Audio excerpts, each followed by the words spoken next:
Have you ever noticed how restless your mind really is?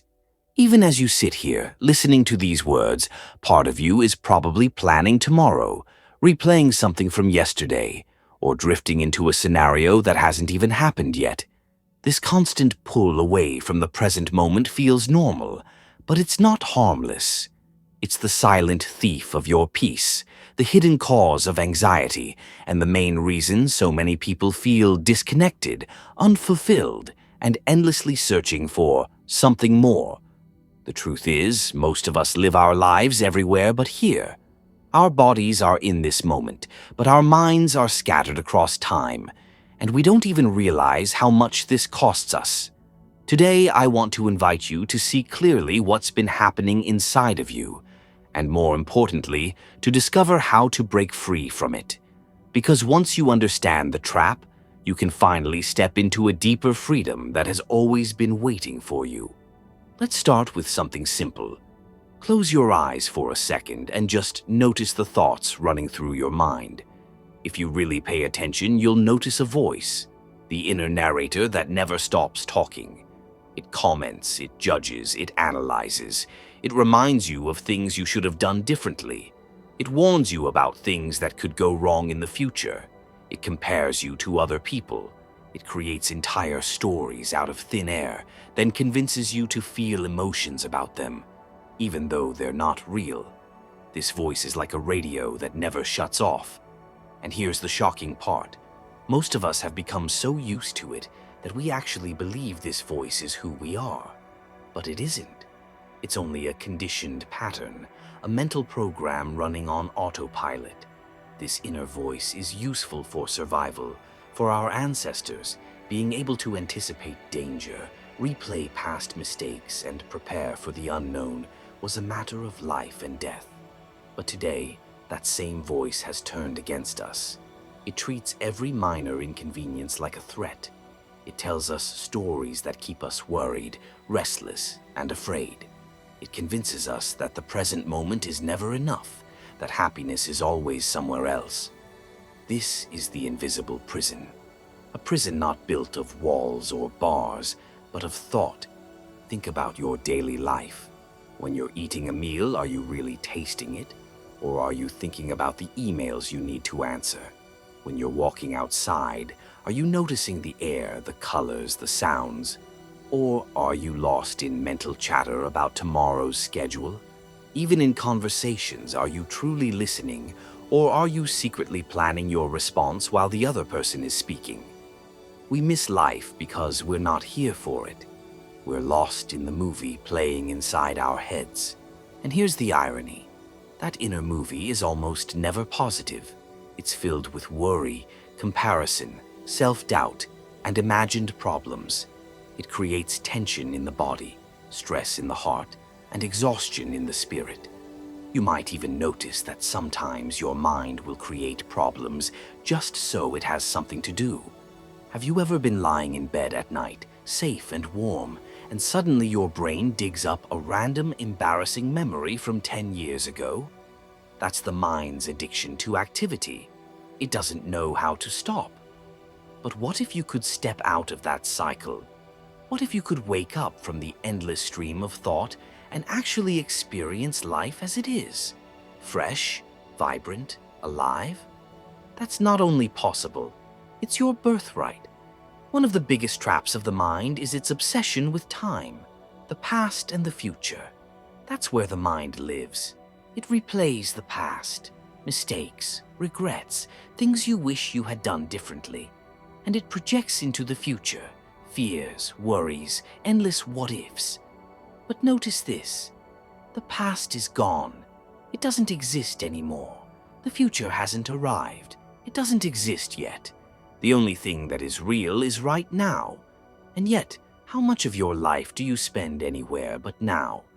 We've been taught to believe that happiness will come in the future. After we achieve this, buy that, reach some milestone, or we believe happiness is behind us, lost in some better time that we can only reminisce about. But if you're always chasing tomorrow or longing for yesterday, you never actually live. You only postpone life. Life is not in the past. Life is not in the future. Life is here. The first step to freedom is awareness. You have to begin noticing how often your mind escapes the present moment. Noticing is everything, because once you see it clearly, you're no longer fully trapped inside it. Every time you reach for your phone out of habit, that's an escape. Every time you replay an old argument in your head, that's an escape. Every time you obsess over a future scenario, that's an escape.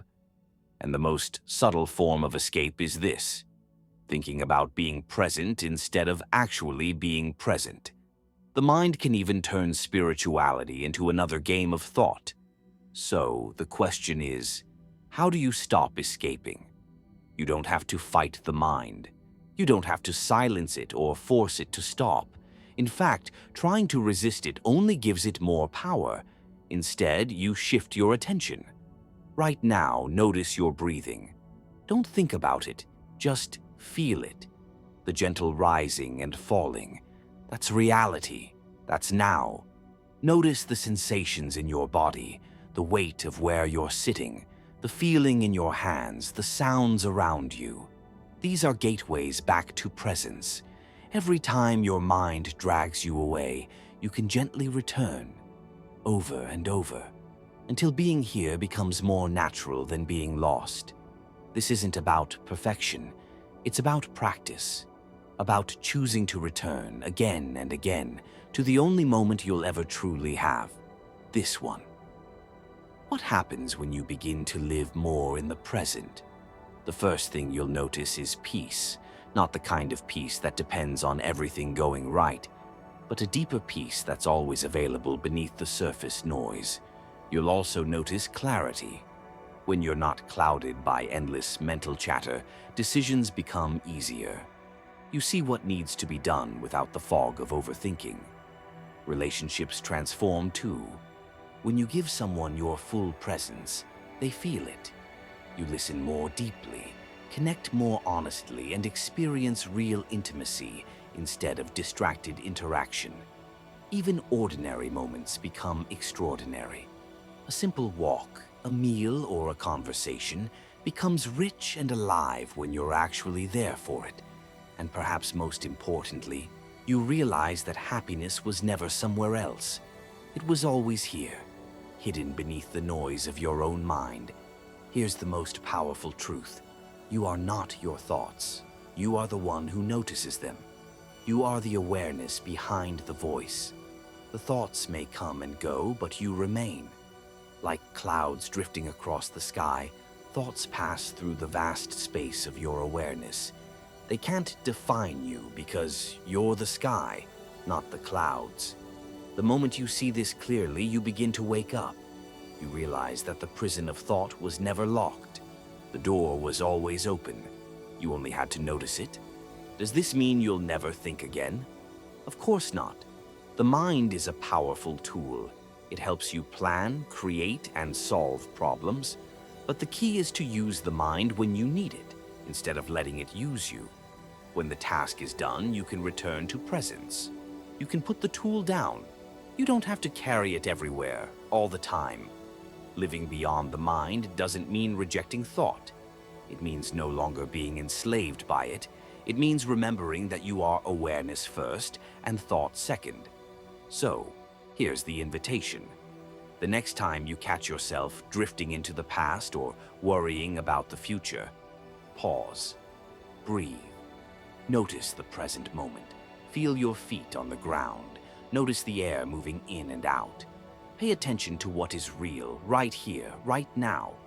This simple act, repeated again and again, is how you reclaim your life. Because life is not waiting for you tomorrow.